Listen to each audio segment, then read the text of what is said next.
L'homme est un être multidimensionnel. Nous vivons sur plusieurs plans en même temps. Ici, on va parler des 7 corps de l'homme. Waouh! Nous avons donc plusieurs corps subtils qui vont bien au-delà du corps physique. Ces corps sont interconnectés et ensemble, ils créent ce qu'on appelle l'aura, le champ électromagnétique de l'homme. Cette force vibratoire qui émane de chaque être. J'ai fait une vidéo là-dessus, je vous invite à aller la regarder. Comprendre ces corps permet de comprendre la nature profonde de l'homme et sa relation avec l'univers. Commençons donc par le corps physique, le corps de la matière. Ce corps est le vaisseau matériel dans lequel nous vivons.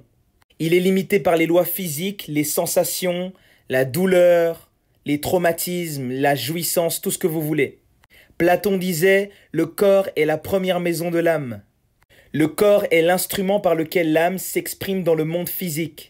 Ensuite, il y a le corps éthérique, donc qui est le réservoir de l'énergie vitale, ou le prana qui alimente donc le corps physique. Il est plus subtil et invisible, mais il nourrit l'être vivant en permanence. L'énergie ne se perd jamais, elle se transforme. Einstein.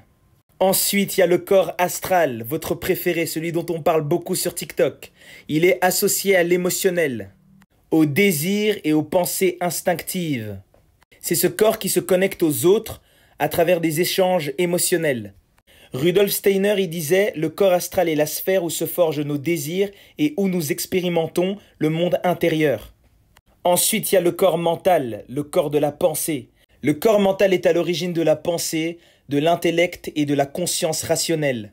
C'est de là que naissent nos idées, notre logique et notre capacité à raisonner. Blavatsky disait que le mental est une porte vers les dimensions plus subtiles de l'esprit.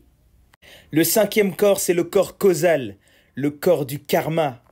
Le corps causal abrite notre karma et notre mémoire d'âme.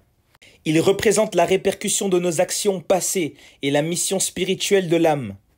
Manly Peale y disait que le corps causal est la bibliothèque de l'âme, où chaque acte passé laisse une empreinte éternelle. Le 6e corps, c'est le corps bouddhique ou le corps christique, qui est le corps de l'amour universel.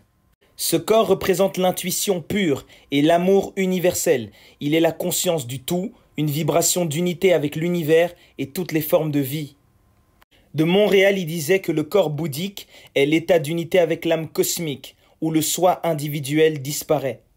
C'est l'état de conscience où l'individu atteint une synchronisation totale avec sa divinité. C'est l'état où l'âme se libère des limitations de l'ego et de la dualité, s'unissant donc avec l'amour universel, la sagesse divine et la conscience cosmique.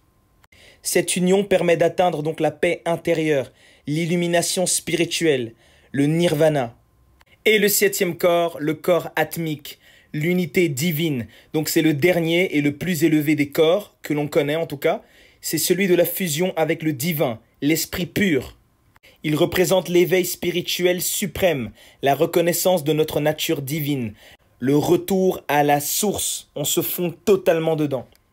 Blavatsky disait le corps atmique ou divin est la plus haute forme d'énergie, l'âme illuminée par la lumière divine.